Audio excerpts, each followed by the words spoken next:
What's up, guys? This is CG with Politics Mob, and today I'm talking about the insane Donald Trump tweets before the 4th of July weekend. Washington melted down. You may have heard about it.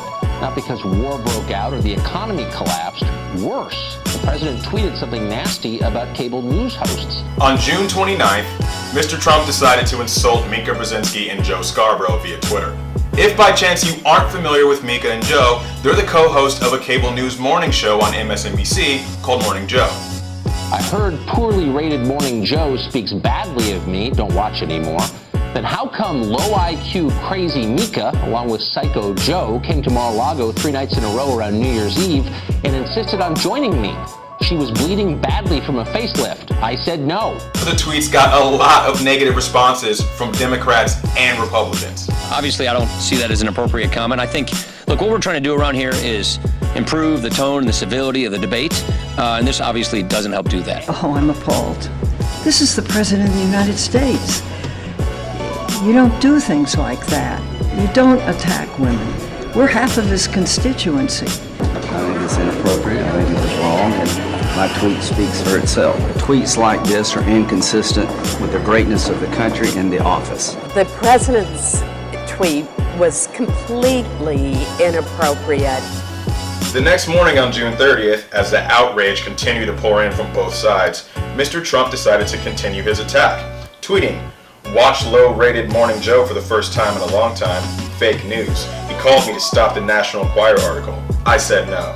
Bad show." The day after that, same thing. Crazy Joe Scarborough and dumb as a rock Mika are not bad people, but their low-rated show is dominated by their NBC bosses. Too bad. I'm not sure how you call someone dumb as a rock or crazy, and in the same sentence say that they're not bad people, but Donald Trump found a way. During the 4th consecutive day of this childish temper tantrum, Donald Trump tweeted a link to this video. Oh my God, what's gonna happen?